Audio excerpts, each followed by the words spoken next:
You're welcome. Good evening, good morning, good afternoon, wherever you're watching from.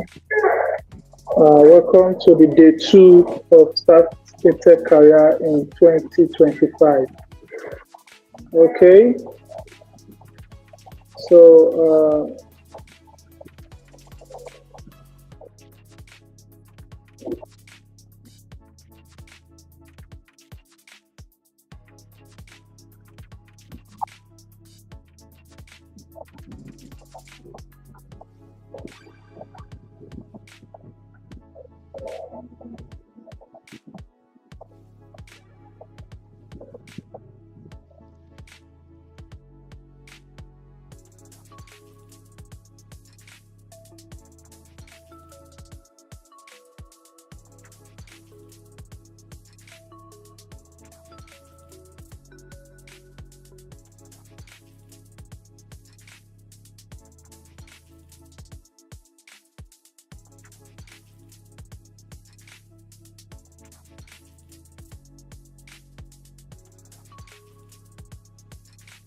so if you're just joining us now, you can simply just drop a message, drop a comment, so that we know that you are present with us.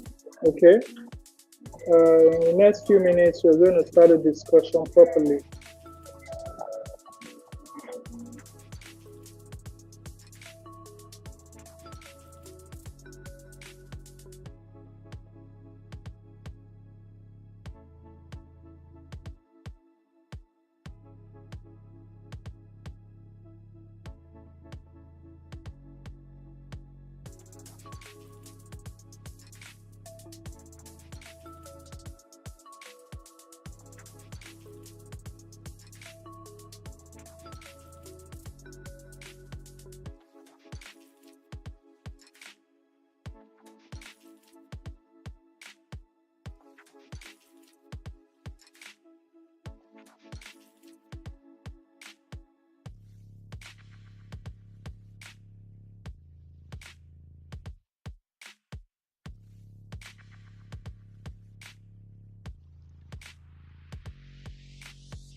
Okay. I greet you all once more for those of us that are joining and those of us that are yet to join.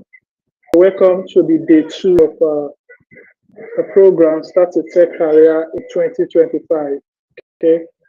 So if you're with us currently, you can simply just type in for us to note your presence in this live stream. Okay. Now, we're going to have a question and answer section at the end of the day. Okay. Yesterday, we talked about how you can career in IT. We talked about the steps to take as well as different career paths that you can choose in IT. Okay.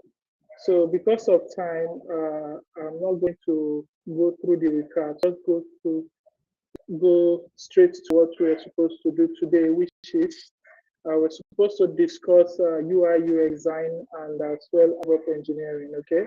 So with me currently, I have a speaker on UI UX design.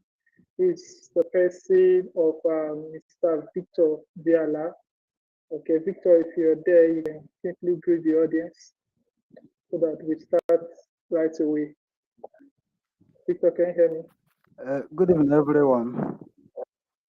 Happy to be here today. Yeah. Can you hear me? Okay. Yes, yes, yes. We can hear you. We can hear you. So we just go straight into it, okay? Because we don't have time. So we're going to start by knowing what UI UX design is all about. For those of us that are new in tech, okay, talking about the newbie, people that want to come into tech, if they decide to go into UI UX design, okay, they want to know what it is all about and how to go into it. So you can simply just, give us a brief of what it is all about. Okay, so All if right. you're Thank you joining very us much. on simply switch to YouTube using the link I added to the Facebook Live. Okay, just click on the link and join us on YouTube. Okay, so Victor, sorry, continue. All right, sir. Thank you, sir.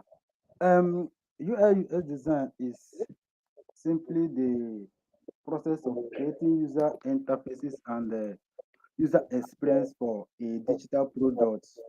And when I say digital product, it's not only a digital product; it can also be a physical product.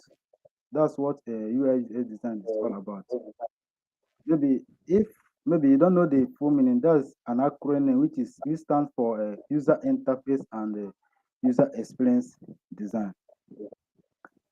And Okay, to throw more light on it, UI design, which is user interface design, focuses only on the look and feel of the product, which involve designing like the layouts, typography, the color, the icons and the buttons of the interfaces, which you see before you now take action to the next step.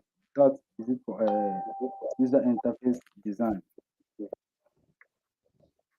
Then when you go to UX design, as the term implies, experience, which focuses on the overall experience of the user while interacting the product. Maybe when you see a button that says login. Now, when you click on login, what happened? Did it actually take you to the home page or take you to the next page? That's just the interaction there is when you click, what happens next? What happens on the ground, which we don't see. You don't see what happened. You only know that, oh, this screen moved to the other screen. That's just the difference between the UI and the UX. okay, okay. Thank you very much. If I get what you're trying to tell us correctly, what you're simply saying is when we talk about UI designs, UI designs have to do with just the user interface. That is what the user will see when Yeah, they look at the particular product you're designing the interface for. Why the user exactly. experience, what the user will experience when they are using the product, that is what the UX focuses on. Okay. So, Yes, sir. okay. So, if I may ask, there is this confusion about product designing and UI UX designing. I don't know if it's something you can, throw more light on for us. And if possible, if you have, if you can, show us some little things like practical, we actually really appreciate it. Okay, but before that, you can just throw light on the difference between product design and UI UX design. Okay, sir. Thank you, sir. Now, the product design is, let me put it in a layman's understanding, is the actual product, that's the whole product, starting from the branding, which is the logo, the color that the company will use. You have to start from the scratch. You do your research. It encompasses those research, interview, find out what people really need, and you also know your audience, the people that you are building that product for. That's it basically for product design. But for UX and UI design is, like I said earlier, it's just the interface. Like, you design the interface for that product when you have already gathered your information about the product that you want to design, be it a website or apps. That's actually the difference between the product design and the UI UX design. Okay, okay. Please, if you are joining us on Facebook Live, you can simply switch to YouTube using the link I pinned on the YouTube, sorry, on the Facebook Live. Okay, so join us using YouTube, and if you're here on YouTube, you can simply type a comment for us to notice your presence on YouTube. Okay, so if I get you correctly, Mr. Victor, for now when we talk about product design is more general than compared to just UI UX design. Okay, Yes, yes, that means in terms of product design, focus mainly not just the product itself, but also the business objective, why the product is being created, the yes, goal for creating the products. Okay, then we yeah, have to do research on who is actually going to use the product, how they are going to use the product, and how the product is going to benefit the organization, that the people creating the product itself. Am I correct? yes. You're correct. Okay. Okay. Okay. Then there is this distinction between, I don't know, you are the expert here. There is sometimes I see when they say product designs, they say it's not just creating app, like they call some of them digital product and physical products. Like for instance, from my little knowledge, some of the articles I've read before, they said product design also involve designing physical product. For instance, if I want to create a product as a company, let's say I'm a furniture company and I want to create set of dining, and I want it to be different from all the dining sets that are popular in the market. I can decide to first of all design the structure. Even take for instance fashion design. Sometimes you do some sketches before you can actually make the product. So I want to know if truly, if for you, you are the expert now, if that can also be referred as referred to as a product design, okay, but not digital products in question. And this that can be physical products. I just want to confirm. Yes, thank you very much for that. If you could remember, initially when I defined UI UX design, I made mention of both physical and the digital. Okay, Now we focus on the digital aspect. Them now they are also product designer because they have physical things that they are designing for. For instance, let's say a furniture man trying to create a door. Before he create that door for that house, he will go and measure that building and let me say do survey, gather some information before he actually create that door and know, oh, if I put the handle of this door or the key this side, how will people feel when they are trying to open the door? Okay, if I use a push, because there are some door you use a key, you don't need to pull it, you only push it in to enter. They are all product design and they also involve the UI. So they are also product design, but not digitally. It's just physical. okay, okay. So if you are just joining us, if you have joined us on Facebook already, kindly use the link to switch to YouTube to join us on YouTube right now. Okay, because you cannot actually hear a guest speaker on Facebook. If you are on Facebook, you cannot hear a guest speaker. So kindly use the link to switch to YouTube so that you participate fully on YouTube. Okay. So, for what we've said so far, when we talk about product design, does product design have to do generally with products? Okay, that is Exactly. designing entire product, and not just the designing of the product. We also involve research. That is to say, you have to do some research about the particular product you are trying to design, and also consider the people you are designing the product for, how they are going to use it. Okay, then also you have the goal in mind. Okay, the goal, that is what the product is going to do. Okay, as well as the benefit for the people that are designing, that own the products rather. Okay, so that is everything we've said so far. Now, Mr. Victor, let's focus more on the UI UX design now, UI UX design. Okay, so for someone starting a tech career and decided to go into UI UX, what are the things the person is supposed to, know, or what are the things the person is expected to learn when you want to go into UI UX design? Okay. Thank you very much for that question.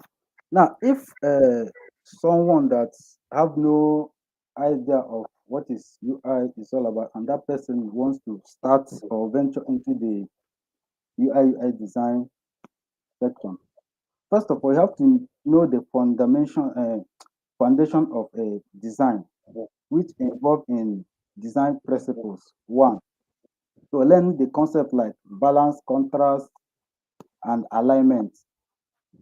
Then, secondly, you have to understand the color theory so that it will Color, enable you to, yeah, color color theory. theory. Yes, sir.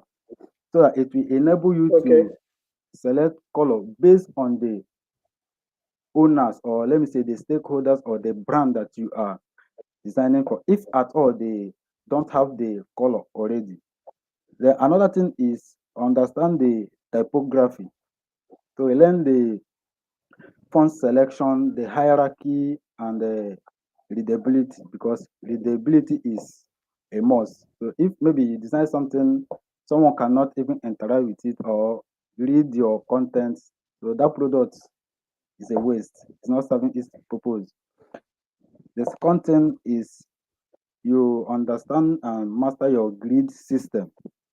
which enable you to create a better layout.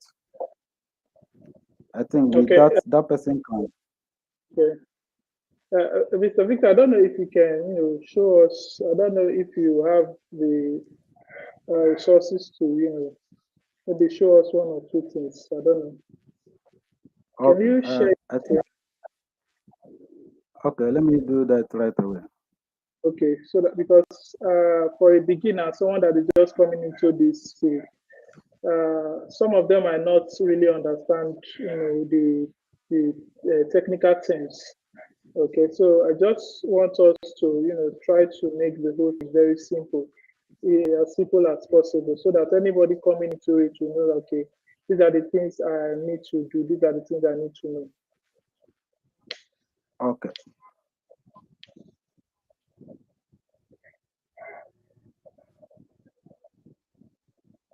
Okay, so Uh, if you're just if you're on Facebook, meanwhile, if you're on Facebook, you can simply just click on the link and click on the link I dropped on Facebook to join us on YouTube, because you can fully participate on YouTube. If you're on Facebook, you will not hear our guest speaker, so kindly switch to YouTube. Mr. Victor, you can please continue. Okay, we can see your okay. screen right now. All right. Okay. This is a 3-page product that I just did. E-commerce website where the owner can sell product like clothes, be it female, male, kids, adults, any types of clothes apart from shoes. It's only made for clothing. So Okay, this is what a product looks like. Then this is the UI, which is static. okay, All these things, the color, the shapes, the text, the buttons, that's just the UI. For instance, if I preview this and click, let me just preview it first. Now, for instance, I want to log in. Now, I clicking on login, nothing happens because there is no UX there. Now, okay. So maybe that there is can interact with yes, it. There's no experience. yes, yeah. So there is no interaction here. So I need to go back to it. That's it for the product. Now, when I said I made mention of understanding the color alignment and balancing your designs, which is using the layout. If you watch, there is a hierarchy here, starting from the logo, which is this logo, to the login test. There is a hierarchy and proximity. It's clear and is readable and easy to navigate to. Okay, So okay. moving forward, I think that's it for the UI So for what aspect of it. I explain, okay. So from what I'm seeing on my screen right, from what I'm seeing on my screen right now, you are actually designing a UI UX for a mobile application. Okay. Now, for those of us that were Yes, not with yesterday, for those of us that were not with us yesterday, UI UX designer are actually like the planners, okay, because we did a thorough overview of what most of these career tech fields are yesterday. We did an overview of them and most of the things that you need to, you know about them, okay. Now, we said yesterday that UI UX is actually the planning stage for any software that you are trying to build. Okay, so like for instance, if you're trying to create a mobile application or you're trying to create a web application, talking about all these things are digital products from what we've actually discussed today now, because you said they are physical products, they are digital products. So when we talk about a website or a mobile application, we're talking about digital products, okay? So if any organization or any team wants to build a website, a mobile application, or any other form of a digital product, Okay. Now the UX people are actually like the planners, okay, because they are the first persons that will make research on how the product will look like and how user will interact with the product. Okay.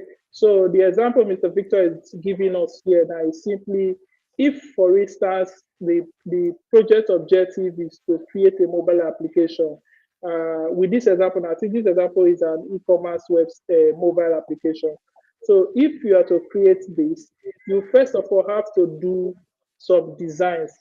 The designs are simply how the application is going to look like when the developers are finished developing the application. Okay, so this is not the development aspect. This is just a design. Okay, so Mr. Victor, you can also take us through the prototyping. What prototyping is that? Because from what you showed us earlier, when you tried to preview the product, there was no interaction. I believe when we start adding interaction, that is where prototyping comes in. So you can simply show us from this, and so that we'll see how the prototyping works.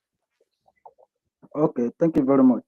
Now, before I do the main prototype, I will give us a brief understanding of prototype. Prototype is simply the connection of screens in order to enable the simulation. If you want to present it to the owner or to the stakeholder, we do a prototype so that when you click on a button or a screen, it will lead you to another screen. That's what prototype is all about. It's simply used to simulate the product before the actual development so that the stakeholder will have a feel of what they will get after the development. That's what prototype is all about. So Okay. with that being said, let me run the prototype. So I will choose to my prototype tab. Then since I want this button to lead me to the home screen, I will just link it to the home screen.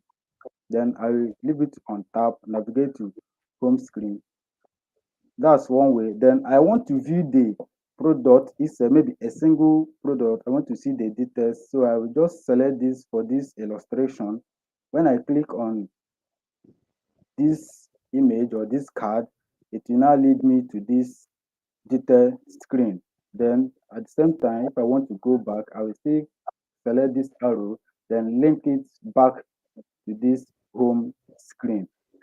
Now let's check our prototype if it's work. So I will move back to the prototype preview. Then before when I click on the login, nothing's happened. But now if I click on this, it will take me to the next screen. That's the interaction there. So now I want to view the full details of this oversized fit printed shirt. Now I will click on it.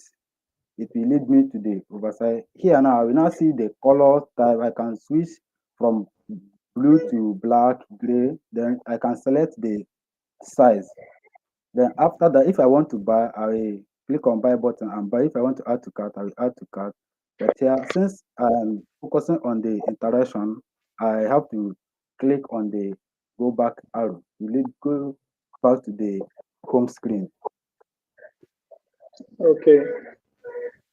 Okay. So from what we have here, you've actually created a prototype, okay, on this, so that when the stakeholder, that is the product owner, okay, wants to see how the user are going to interact with the products, that is where you have to come in, if I get you correctly. Okay, because what you just did now just feels as if we are on the app already, whereas this is not just an app, it's just a design, right? Yes, you're correct. Okay, okay. So now from what I'm seeing here, and I'm just saying, I think this device is an iPhone, or yes, should be an iPhone. Okay. So Yeah, it's an iPhone. what about if I want to design for maybe not just okay, this is a mobile application now.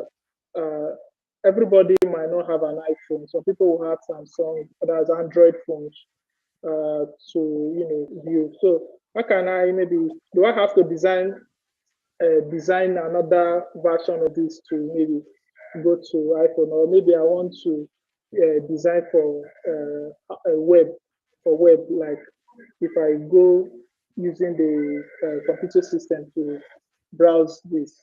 Okay, so how would I design for all those different screens? Thank you very much. Now, since we are designing for mobile responsiveness, it's not only for iPhone, it can also be previewed on the Android phone. I choose this screen. Let me say if I move back to my design file, here you can select screen, be it mobile or be it iPhone or Android. Now, on the screen selection, I have iPhone. I can still choose. I have Android, Oh, iPad, Surface. So from here, you can select to preview the screen or the device that you are designing for. okay. So you don't need to start. You don't need to design for the whole platform, because if you are designing for the whole versions of Android and the iPhone Surface, you don't have the time to design all these screens here. That is why I asked, So one for screen is input, because this might be some question that will be running through their head, like, okay, see, yes, uh, I did the example you showed us was on iPhone. So if I want to design for something else, so from what you just showed us now is we can actually select the different screens we want to use to preview it. Okay, so yes. okay. So thank you very, very much. Let's just say a quick recap of everything we've said about UI. Oh, first of all, before we wrap this up, sorry, I would like to, ask if for someone coming into this field now, if there are challenges, that I might face, if assuming I'm the one coming into this field, okay, if there are challenges that I might face, and what are the possible ways that I can navigate those challenges and overcome them? Okay, thank you very much. If someone is coming into the field of UI UX design, there are challenges the person will face. One, the person might be confused of product design, UI UX, because in the sense that these two, or let me say these three, work together. Because you are designing the product, you don't have the UI, the product will not work. You have the UI, you don't have the UX, the product will still not work. So here, if you want to focus as a beginner, I advise you learn the fundamentals, which is the basis of all. Then when you now understand it, you can now switch to a specific profession, be it product design or UI design or UX design. Like I said, UX focuses on the research, the information architecture, the wireframe, the prototyping. Yeah, some people focus on that. They do the research, then give the UI to design. So that's one challenge. That's understanding the rules. Another thing is the tools to use and technologies. We have a lot of tools there, like we have Figma, we have Sketch for MacBook, we have Adobe XD.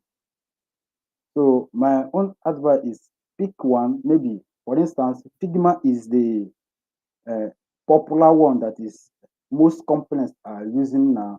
Like when I was starting, I was using Figma and I also using XD, but at the long run, I switched totally to Figma. When you So say you select the, sorry, hello? hello, I can hear you. You said Figma and SD. Which one is SD? I mean Adobe SD is also a Okay, design tool. okay. Yes. That's the tools. You select one, master that if you want to switch. But if you learn Figma, I don't think there is need to switch. Maybe you want to have a little knowledge of other design tool, you can do that as well. Okay. Thank you very much, Mr. Victor. You can please stop sharing your screen now. Okay. Okay. So thank you very, very much. We appreciate your presence with us today. So if you are just joining us, if you're on Facebook, please use the link and switch to YouTube because if you're on Facebook, you cannot hear our guest speakers. Okay, so just use the link I provided there on Facebook to switch to YouTube so that you participate fully. Okay, so if you're on YouTube, if you have any question based on what we've said so far, you can simply type it on the comment section so that we attend to it before we let Mr. Victor go. Okay, if you have any question, you can simply type it on the comment section right now so that Mr. Victor can tackle it before we let Mr. Victor.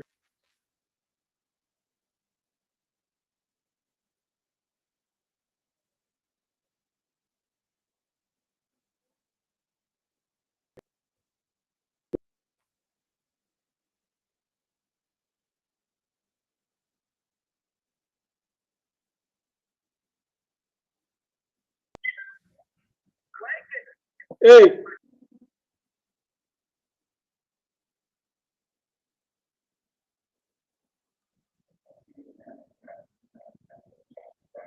hello, Mr. Victor, can you still hear me? Yeah, I can hear you now, sir. Okay.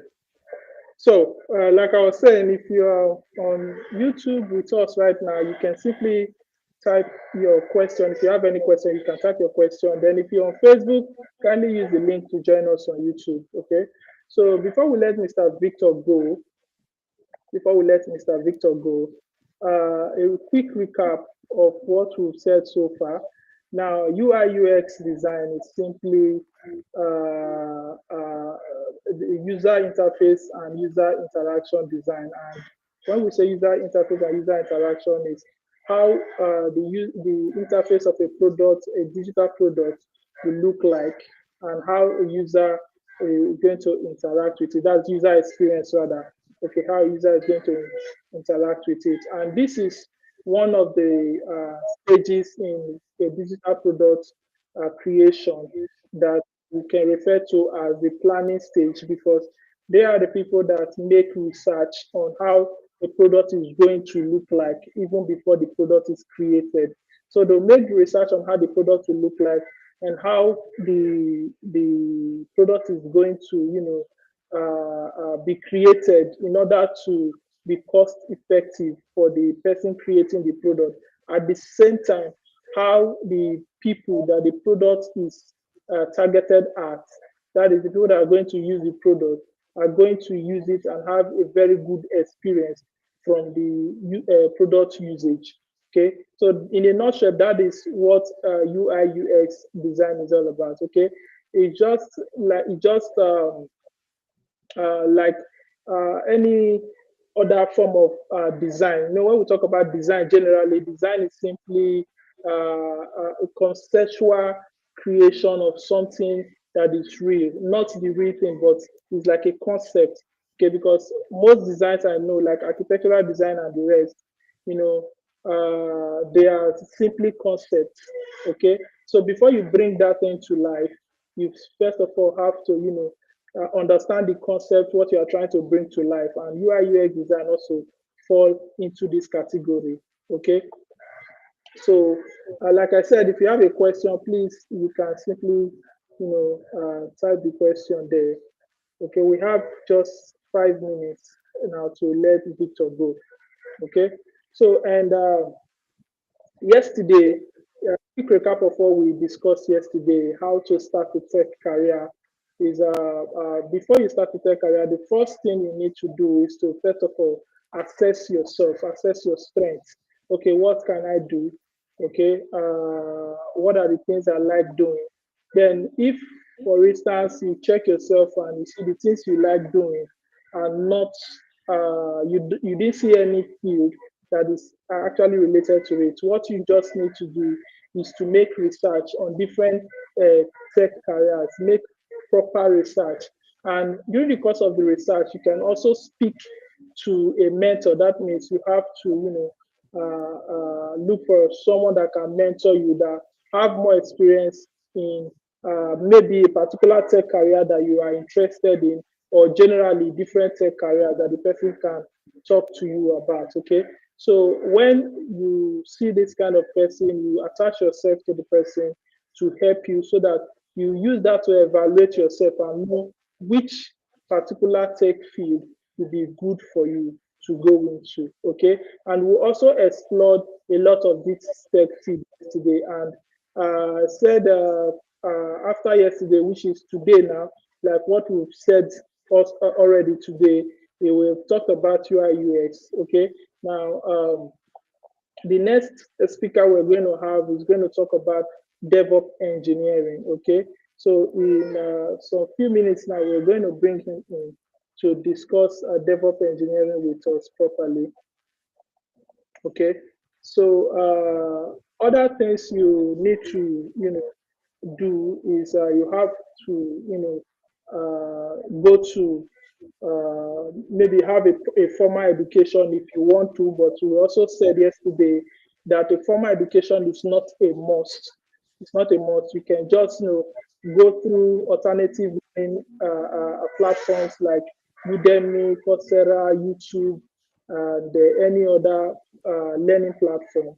Okay, so when you go through those, you can just learn a skill and get certified in that particular skill. Okay, so whether you are going through all these processes, it is also good if you can, have a particular person physically that will mentor. You might not really even be physical, it can be virtually, but provided you can have access to the person whenever you want to have access to the person, you can ask questions, you can, try to know more from the person. Okay, it's fine. Okay, so even if you're learning physically, like for me as a trainer, because I've been in the training business for over a decade, I've trained a lot of people. As a trainer, I always tell my students that you shouldn't just rely on one source of information or one source of learning. That is, you should rely on multiple streams of learning. That is to say, even though we are discussing physically, even though you're coming to class physically, you should also explore virtual means or using through these alternative learning platforms like YouTube and the rest. Okay.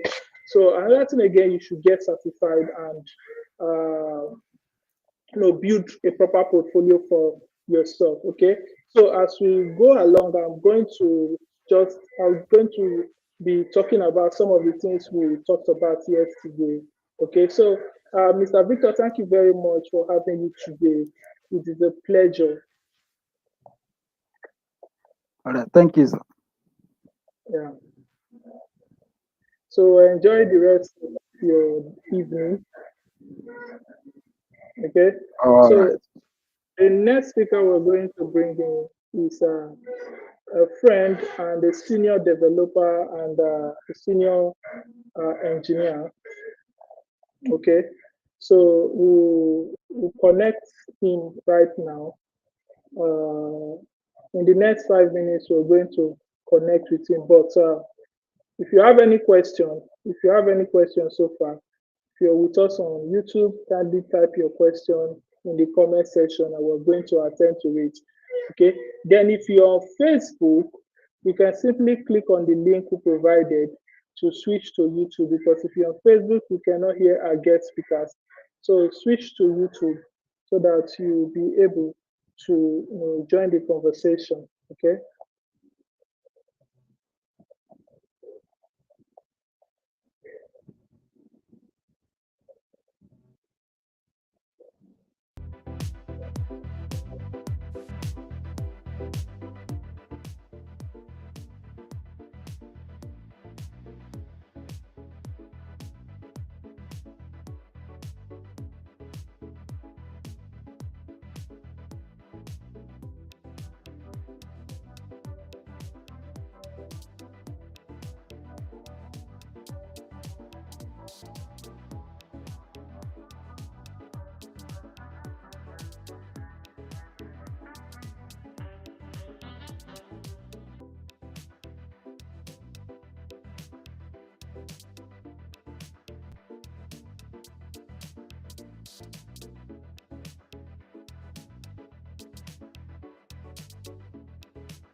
Okay, so we're still waiting for your questions. Okay, we're still waiting for your questions on YouTube. If you have any question based on what we've discussed so far, you can simply just ask a question, okay, on the comment section. Then if you're on Facebook Live, you can simply join us on YouTube so that you'll be able to participate, okay.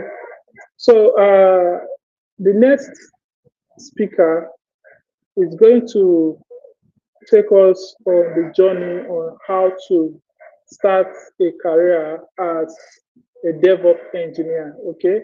Now, yesterday also we did an overview of what DevOps engineering is, but today we have an expert that is going to, give us the breakdown of everything we need to know in DevOps engineering. Okay. So we have Mr. Christopher Obosuka, who's a friend, a brother, and a senior software engineer. Okay, a senior software engineer, and we're privileged to have you here, Mr. Chris. If you can hear me, you can simply, talk to the audience. Hi everyone. Hi, Yeah, my amiable host and friend. yeah, it's a privilege to have Yeah, you here today, sir. the privilege is also mine as well. Okay, sir. And we appreciate you for joining us. Okay, so and allowing us to learn from your wealth of knowledge. Okay. So, as you know already, the event is all about starting a tech career, okay, for the people that are planning to come into tech, okay. So, we are giving them the option of choosing different careers. So, that is why we are organizing this event so that they can have an insight on different career paths, okay. Now, as a senior software engineer, uh, we want you to, give us a brief on what DevOps engineering is all about. Okay, what DevOps, because most times we'll be hearing DevOps engineering, software engineering, and if possible, we want you to even, if you can, differentiate between the two for us so that anybody that wants to take this as a course or a field that they want to go into. Now, what is it all about? If I want to know more. Thank you so much. Hello everyone. I hope we can hear me. Yes, we can hear you very well, sir.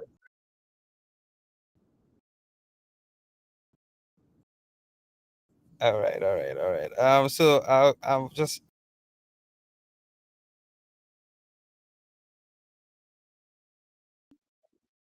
already. I'm Christopher,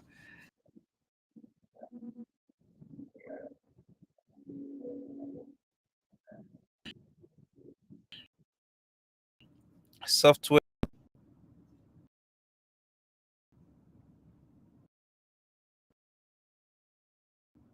Hello,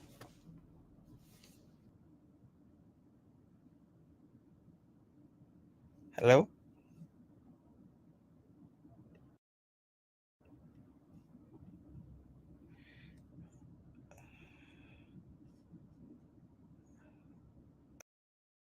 Okay. I guess I'm just gonna go ahead. Um.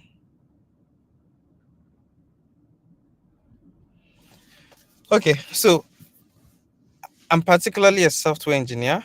However, I've had to do a lot of stuffs in this space of having to ship applications down to target servers and sites, because at some point in your career, it is a silent expectation for you when you say you're leading the team to be able to do some of these things. So DevOps engineering basically is development operations engineering. DevOps is just a short, it's an acronym for two words: development and operations. What does it mean? you are when you say this person is a DevOps engineer or is a DevOps person, it means you're a person that represents a synergy between the development process and other operations or operational procedures that needs to take place for your developed applications to be deployed and accessible by the user, right? So all concerned operations, right, required for developed applications to be built, tested. When I say tested, not necessarily QA, but still part of it. It's more so integration, unit test, more of engineering test, not the typical quality assurance test that is after that one comes after it has been deployed. But there are certain tests that would be performed once an application is being built and to be shipped. So those operations around building, integration testing, unit testing, um, then deployment to the target server, provisioning of the server. When I say provisioning, it's creating of the servers. Oh, we want this application to be shipped or deployed to this kind of server or this kind of server.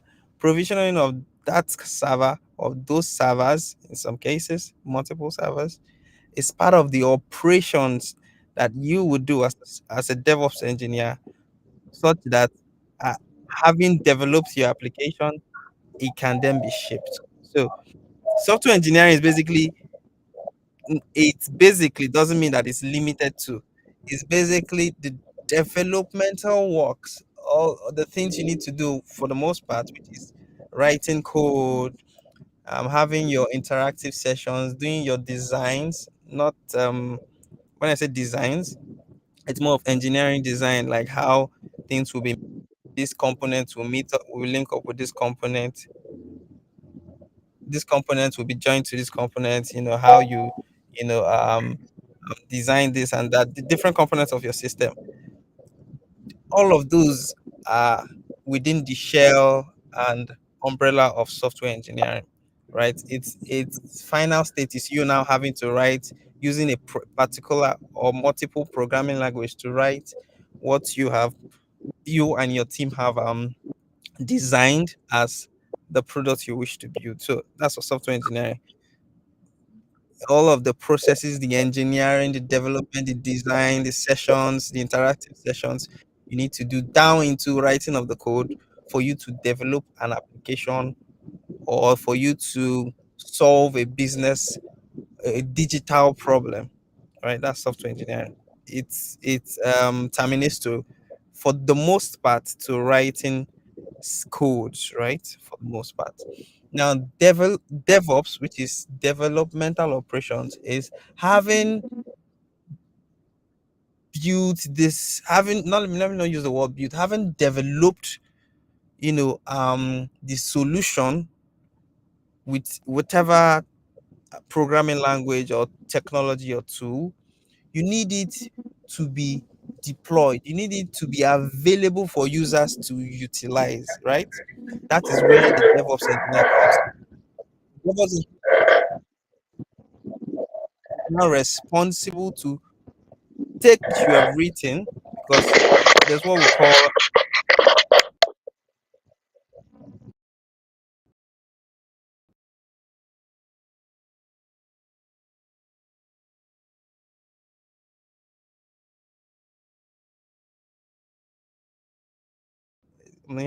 there's what we call code.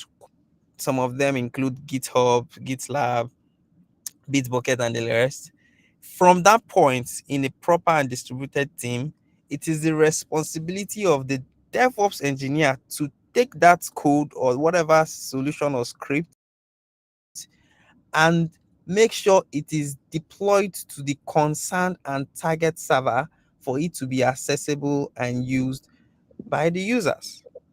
So that is where you can see it's actually like a journey.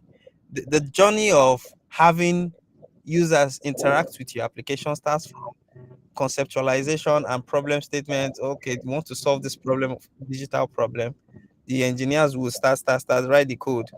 Once they push it, the DevOps engineer now start their own work. Okay, we need to have this shipped. We need to test this first. We need to build it. We would like to deploy it on AWS. We would like to deploy it on Azure. We think AWS will be cheaper. Azure may be cheaper. This one cheaper. Okay, if we deploy it, because there might be high user interaction of this application on this website. We need to make it more distributed. That we need to scale it to have multiple instances so that when people start using it, it won't crash. You get, these are some of the concerns and discussions the DevOps engineer would have. Right. So I'm just trying to give us a non-Google ex what a DevOps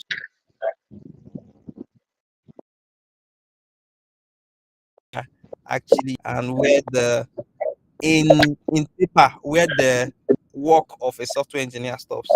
But in this time, engineer, when you become like a senior and architect, it is a silent expectation that you should be able to do DevOps engineering. It's a silent expectation. You see senior engineers, architects, principal engineers being able to do some of these things, but it is a specialist and is a specialist um, career. Actually,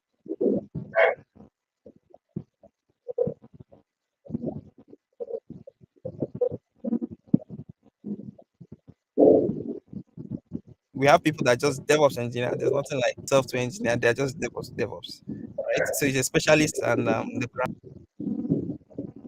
groundwork of parties, right? Um, and we can put our mess if we have one. Because they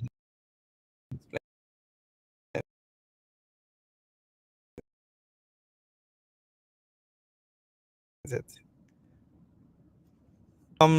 So let me also put some key requirements for you to touch up on if you want to take DevOps engineering as a career.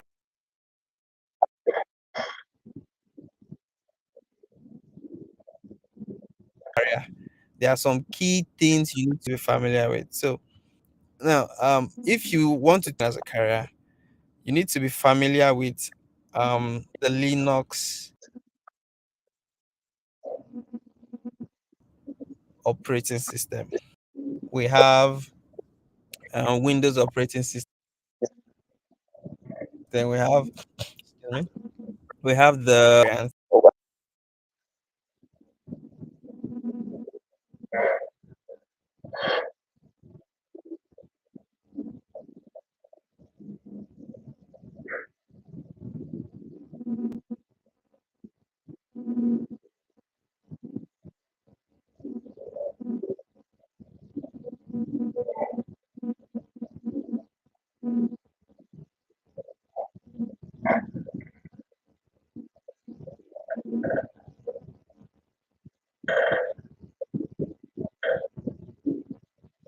and the likes and Linux.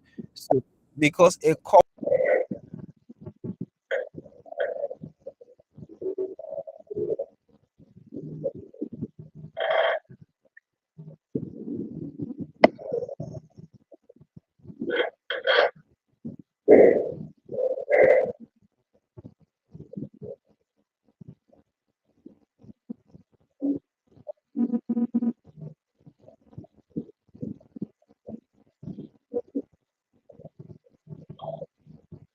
Okay, can you guys hear me?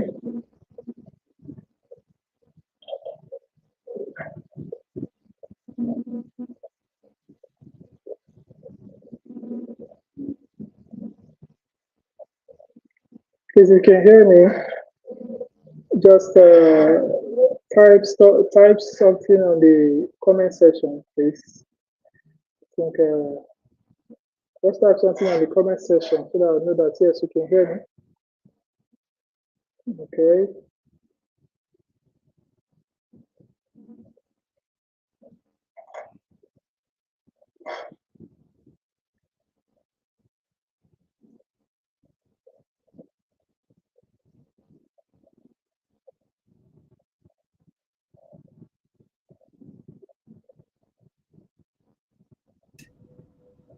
Okay, sorry. Welcome back, Mr. Chris.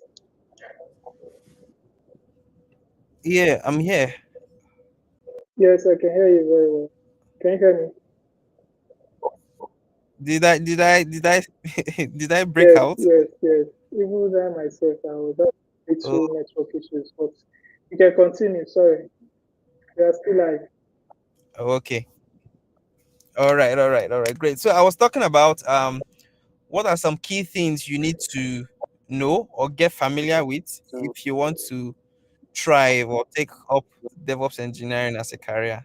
So I started with a Linux environment. You need to get comfortable with Linux environment. Linux is basically a type of operating system, which most non-user graphical user oriented servers utilize, right? So we have different variants like Ubuntu, Debian, blah blah blah. But the point is they are Linux. So you get comfortable with basic commands like your make directory, your copy, your paste, your ls, pwd, which directory am I in, what directory I want to go to. Basic stuff, right? It's not a difficult thing to learn. You can learn that in maybe a week at best. It's just get familiar with it. Then I also talked about you need to get familiar and comfortable with networking concepts, right? Networking concepts, because you'll be doing a lot of talking to this IP, pinging this IP, telnetting here, telnetting there, all right? Trying to resolve an IP address of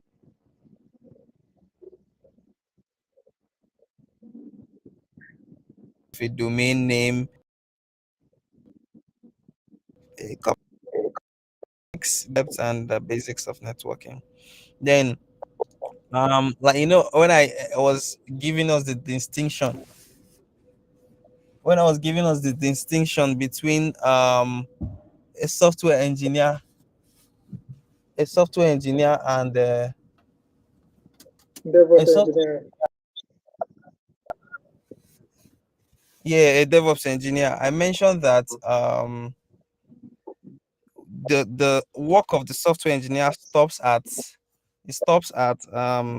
when he ships the developed code, right, Yes. to the collaboration tool. It could be GitHub, it could be GitLab, it could be Bitbucket or whatsoever. So then the DevOps engineer picks it up from there and continues with the process down to having it deployed. So you need to get comfortable with some of these code collaboration tools like GitHub, GitLab, Bitbucket, and the likes as a DevOps, engineer. Then you have you might need to learn one or two programming language, especially scripting based programming languages like Python or Golang. But this is at the very basics. At the very basics. So you learn stuff like that because you might need them for what we call automation processes. So you don't want to keep doing the same thing over and over and over again. So you can use Python to automate certain processes in your DevOps, journey. Um, you also need to I know you would have been hearing things like Azure, Yeah. AWS, DigitalOcean, and the likes, right? These are all cloud providers. DevOps engineer, you need to also get familiarized with these cloud providers, the different cloud providers. Or, maybe not all, just one, AWS or Azure or whatever, it's free, GCP and the like. You need to know what they are. They're basically um, cloud companies that provide you infrastructure, right? Over cloud. They provide you infrastructure like servers, um, storage, and the likes over the cloud instead of you to have your typical servers on prem. Your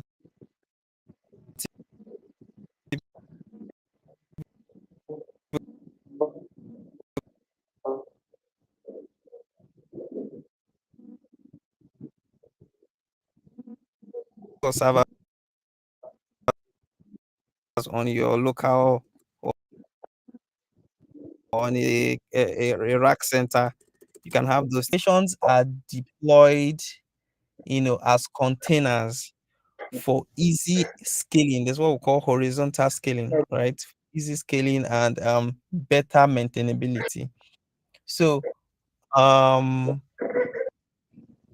you need to get familiar with containerization, right? Containerization uh basically means how you can put your application into a simple, let me use the word container, so that everything it needs. So you don't have cases like, oh, my code was running on my local, or it was running on this server, it's not running on this server, it was running on that. No, right? Containerization solves that. So if you can successfully containerize your application so that everything it needs for it to successfully run is available, it will run anywhere. That's what we call build once, run anywhere. Yeah. So that is the principle of containerization. And one major player in this is Docker. Docker helps you to containerize your solutions or your programs or your applications. There are a couple. Then you need to understand what we call infrastructure as a service, which for the most part this cloud provider gives you that, right? Like Azure, AWS. I mentioned that, you know you get some of these infrastructures you typically have bought and put in a rack center. A rack center is like a space where people can put servers and make go there to go and deploy it and do whatever they want to do, right? They have power, so you don't have to bother about power and all of that. That's what I call rack center. But you don't need to do that if you get some of these infrastructures over the cloud, right? As a service and all of that. So there are other things like as you advance further, you still need to now learn things like monitoring, logging, and the likes. But with these ones I've mentioned, if you get familiarized with them at the very basic, you are, you know, going to be good as a DevOps engineer. Okay. Um, yeah, Okay. Thank you very yeah. much. Thank you very, very, very, very much. Though I had some glitches where you were talking about, distinction between software engineer and DevOps engineer and some of the things you said. But from what we can gather from everything you said so far, as a newbie, you should first of all know that software engineering is different from DevOps engineering. Okay, and where software engineering, like you said, where software engineering stops, that is where DevOps engineering starts. Okay, so I just want to ask just a little question. Does it mean that as a DevOps engineer, I don't need to, write code, or I don't need to? Okay, you said you write few code, but yeah, like for instance, the process of creating the the particular product that we are trying to, maintain and deploy. Because from what you said, the operations here now, the is maintaining the code, ensuring the codes run properly, that's maintaining the infrastructure that the codes are going to be deployed on and the rest. Okay, so basically my question now is, like someone that have no knowledge of software engineering, can the person go straight into DevOps engineering? Yes, you can. Yes, you definitely can. But however, into the life of your journey as a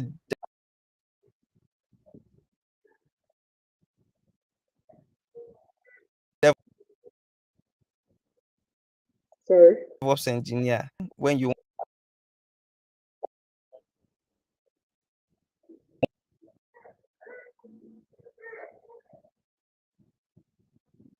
to do what we call on process, the start is not a requirement, right? Can we hear me?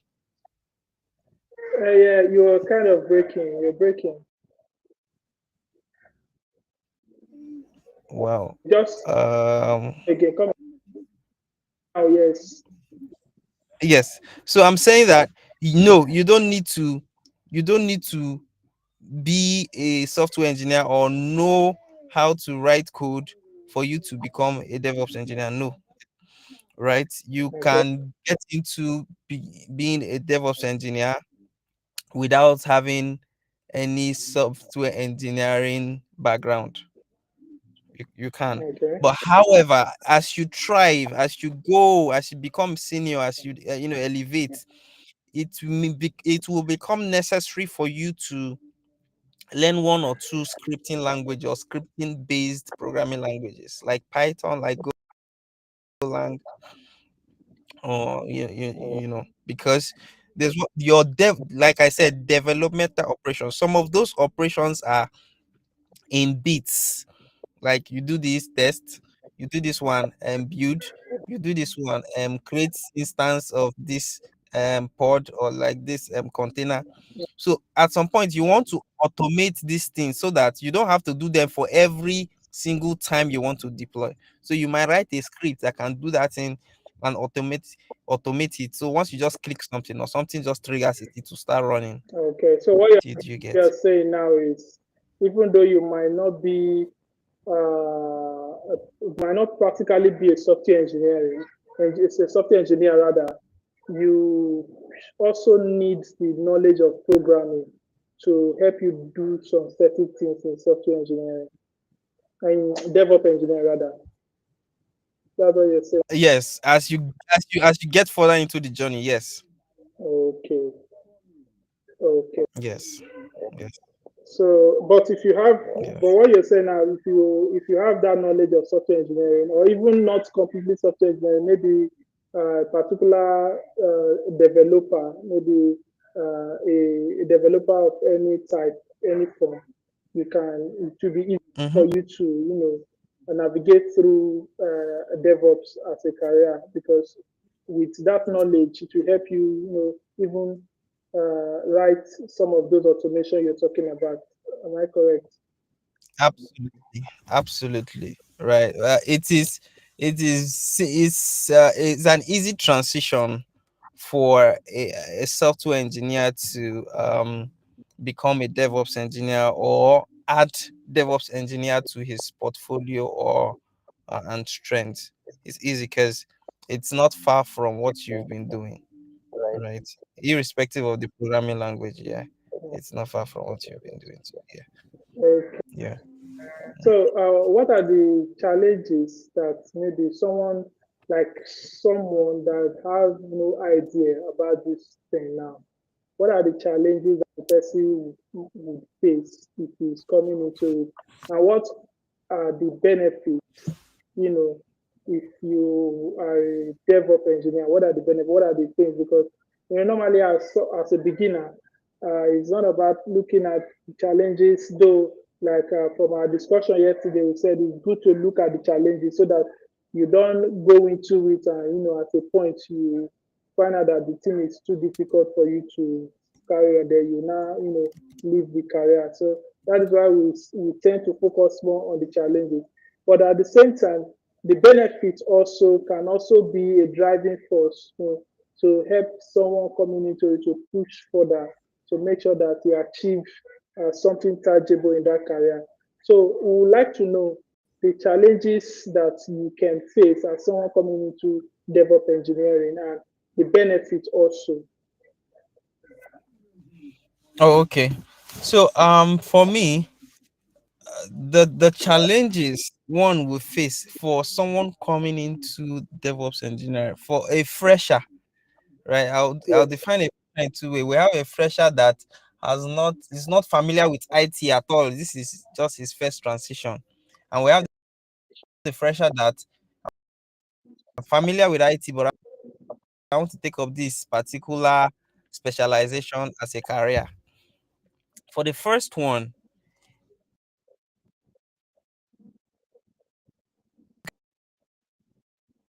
Sorry, can't hear you anymore. Can you hear me? going to be like the typical Okay. challenge of trying to take up. Can you hear me? I can hear you. Hear you. I can hear you. Yes, I can hear you now. Sorry, we didn't get you. You were breaking. So just come again. Sorry. Okay. Said that I would take it from two perspectives. The first perspective is an entry person with no initial experience in IT, right? And another scenario would be a fresher with not a fresher, someone with an experience in IT but wants to take up DevOps as a specialist career. For the first person, typical challenge that anybody that wants to transition into tech will face, right? Be it software, be it cloud, be it product, be it what QA. It will overwhelm you initially because it's not something you're familiar with. You see things that are just click, click, click, click, touch, touch. You feel overwhelmed, but something you've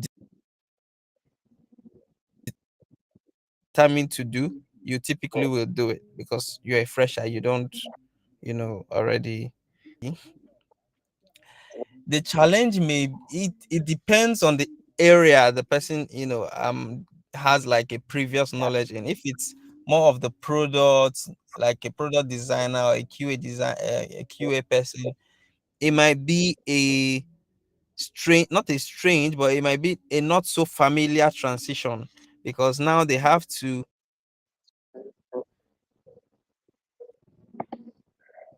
do more hands-on, servers, anything with engineer because you do a lot of interaction with engineers too, right? So it's not so business oriented for someone line product design, that line. They're more of business requirements, business need, business. So if you're coming to from product, you want to become a DevOps, you might see a transition of doing something that feels more technical. It will require you shifting your mind a little bit and getting into it. But at the end of the day, since you already have a tech experience, you'll still get it done, right? So mhm. Yeah, that's pretty much it. But Okay. The benefit. put it,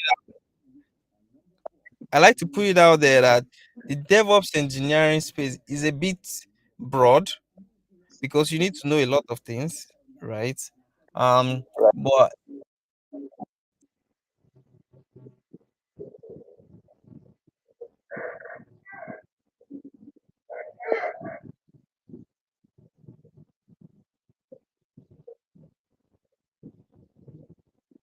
Can you still hear me?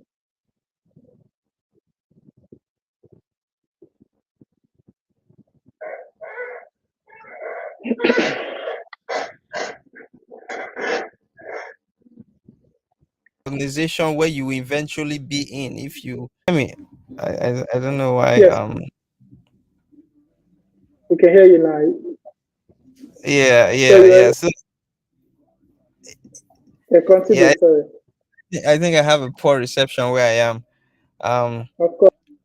yeah, I have a poor Record. reception yeah. So but nonetheless, my point is um it's going to be the typical challenge you face when you're going into a tech-based career for a fresher. Then for someone that has been into maybe the product line, QA, coming into this, it may be a bit more technical because you'll be doing things that are a bit more low level as against high level, interacting with products, interacting with designs. Right? This time you're interacting, you're seeing these codes, you're seeing the script, you're seeing secret tokens, you need to put on maybe environments, uh, you know some of these keys, encryption keys, you need to put it somewhere different, take it away from your repository to hide it, to make it secured. It's more low level than where product is and QA is. So it's going to be a challenge a little bit for someone coming from there, right? But over time, it will stabilize. Okay. So what are the benefits, of becoming a DevOps engineer? So Oh, talk it's about the absolutely It's very profitable. Oh, within and outside the country, it's very profitable because it has a good benefits, a good benefit payment and payment structure. Or let me as a matter of fact, it seems as though in these times the DevOps engineer are even um more appreciated than the software engineer in these times, right? Because it's now like you are the life of of the how, program. yes, how these things will get to the user. The engineer has to, he has, pushed it to the repository. Business stakeholders don't even know what has happened. It is only when you do your work as a DevOps engineer that they will know that, oh, something has happened, our users are now happy. So you can see that you can see their relevance, right? Okay, So yeah, these days, in fact, the average salary of a DevOps engineer in Nigeria, of a standard intermediate down to this, is like 2 million above, okay. That is right? kind of And outside Nigeria, or monthly. monthly, Wow, monthly, that's monthly, monthly. monthly, and outside Nigeria is a lot better, Okay. right? You know, one of the good thing about DevOps engineering as a career is that you this, don't take my word for it, but you can work multiple jobs, Okay. multiple, because you don't. It's not like the engineer that have to sit down and Right. think, build for You the hours. process. Yours, yeah, You just have to manage exactly. the infrastructure You that just have is being managed. exactly. And if you have gotten to the point where you can automate your processes, you've already created your automation. You leave it there. It will be running unless something, Happen. there's something that spoils here, you just fix it and continue. So you can work for 5 companies as a DevOps engineer and you're making your millions and chilling, right? So it has a lot of benefit in these times, right? Way back, it was not a very much recognized position, but now, where we have heavy applications, big data, people want to make sure that their applications are always available, banks and the likes. DevOps engineering or DevOps is a big deal. Okay. It's a big deal. Yeah. Okay. So thank you very, very, very, very much for uh, giving us your time and you know preaching to us about DevOps engineering. Now, I just have one last question. App testers, Mm-hmm. that's quality assurance. Now, how can you, how will I put this question now? Because, like a DevOps engineer now, from everything you've said so far, they manage the infrastructure where the app will be hosted and, make sure the app is running. Okay. So, Mm-hmm. we also have a career called app testing or quality assurance now. So what's the relation and what's the distinction between them? Or does DevOps engineers also do the work of app testers? No, Because no, please, DevOps engineers are not app testers. They are not Q quality assurance engineers. Their work okay, stops at when the application is running smoothly. When I okay, say that's running smoothly, it is not based on the acceptance criteria or the business requirement of that application. Running smoothly as per your your application is on the cloud, is hosted, you can access it. yeah, Then the QA's own is okay, yes, I can access it, but when I click this button to send payment, is he actually sending any payment? If it is not, that's where the QA now needs to check. Why is it not? You create your report and send back to the okay. engineers or your product manager. That one, that does So not, okay, sorry for cutting you. yeah, yeah. So that the DevOps engine, when I say run, he makes sure that the solution the is working. Let me say is running, but the QA is to make sure that the application meets business requirements. When you say meet Bitcoin, it goes into the nitty to check, click this button, this view, can I see this thing? Can I do this? Can I perform this operation? Those are the business requirements of your application, right? That Mm, is what the QA does. Checks, checks, okay. checks the your Okay. So, yeah. if you are just joining us right now, if you have any question, you can simply type it on the on the comment section. If you have any question based on what we've talked about so far, you can simply drop it on the comment section. So if you love the discussion so far, I can see Mr. Emmanuel loved the discussion. So if you love the discussion so far, you can see react to the discussion from the comment section. Okay.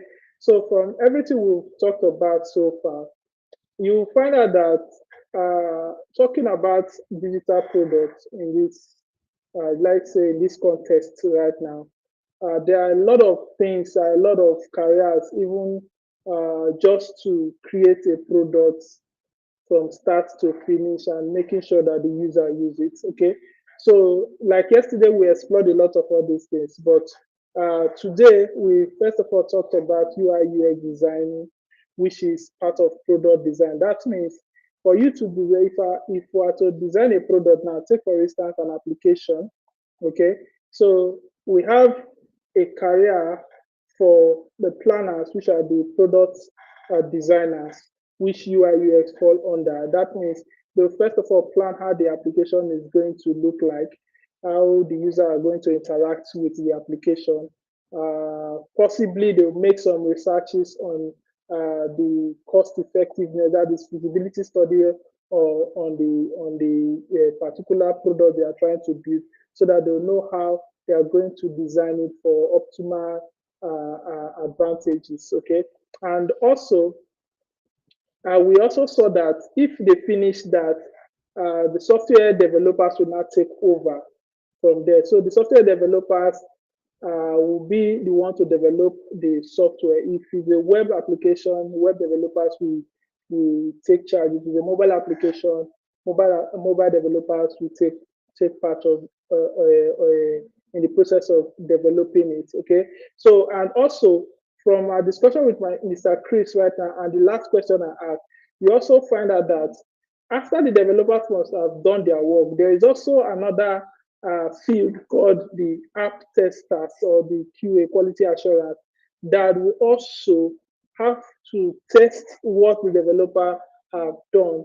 They will test it against the original research that was made by the product planners or the product designers, which is like we said before, they have to research based on the goal of the product and how the product is going to benefit the user, as well as the cost implication for the stakeholder. Okay. Now, these testers will now test that product to make sure that that product meets the objective, that is the business objective, the functionality of the project, of the product rather, that is the functional requirement of the product.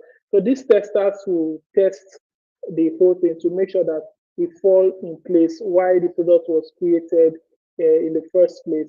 Now, a DevOps engineer now will not take over after the app testers must have done their job testing the app, making sure that it conforms to the major reason why it was designed. Now, the DevOps engineer will now take it and work on how the product will be successfully deployed to any infrastructure that the user is going to access it from, so that the user can use it and be happy. So these are different fields, as you can see. Okay. So, and Mr. Chris also made us to know that as a DevOps engineer, you don't need to go through the entire process. What you just need to go through, what you just need to know is the process of taking that product that has already been designed and deploying it into a particular infrastructure where it will be distributed to whichever audience that it's meant for. At the same time, maintain the product and make sure it is running and stable. Then, in case of any scaling, Okay, the process will repeat itself over and over again. Okay, so I believe that is all. Mr. Chris, thank you very much for joining us today. It's really lovely. It's really lovely, and we must appreciate you. Okay, so if you are just joining us now, if you have any question, you can ask. We'll just have like 5 minutes to ask questions so that we can end this conversation. Okay. So if you have any question, you can ask. Okay. So while we wait for questions, Mr. Chris, if you can still hear me, you can just, any final words for us, whether a newbie or someone that is already in tech. Okay. Any final words, anything you want to tell us about the DevOps engineering as a career or anything generally? Oh, okay. Yes, I can hear you. So, final words. I encourage anyone, right, that has the desire to go into DevOps engineering as a career. It's not you won't regret it. It's not a regrettable journey. It's full of benefits. There are prices you would pay, price in terms of time, price in terms of you know learning a couple of things here and there, because like I mentioned and entailed some of the key things you need to get familiar with. You need to get familiar with a couple of things, from networking to this and that and that and that. But the benefit outweighs the price you pay, right? You become very comfortable at the end of the day. Okay. Okay. So thank you very, very much. We really appreciate you. Um, Okay. Yeah. Sorry. I thought you were done. yeah, that's pretty much it. I'm done actually. Okay. So thank you very much. Thank you very much for joining in, and we really appreciate you. Thank you very much. Okay. So I think we've come to the end of today's section. Okay. So this today's section has been very, very educative, and I think I've learned a lot of things from today's section. Okay. So even though we had some issues, like yesterday, I was talking about the Nigeria factor. Okay, so the Nigeria factor almost affected us today, but thank God it was okay. Next week will be more awesome. Okay, next week will be more awesome because we still have a lot of guest speakers that we're going to bring to you that we talk about other tech fields that you can go into. Okay, so far so good. We've talked about UI UX designer. We also touched on the product design, the difference between a product designer and a UI UX designer. Okay, and also we've talked about DevOps engineering. Okay, so we still have a lot of other tech fields that we'll have to discuss, and we're going to bring experts that will discuss all these things with you in the subsequent meetings. Okay, the next meeting is going to be next week, Saturday, by 7 p.m. West African time. Okay, so if you enjoyed today's video, don't miss it. Please share this video because the live video is going to be on our channel, our program City. You can share the video. You can, share our page for more people to subscribe, because I believe there are a lot of people that actually need this information that we are giving out now. Okay, but might not have the actual resources to get this kind of information. So you can share them, share the page, and invite more people to join us in our live stream. Okay, so that is the end of today's section, and I wish all of you well and enjoy the rest of your day. Okay. So thank you once more, Mr. Chris. Thank you so much. Thank you. I appreciate it. So that is it for today.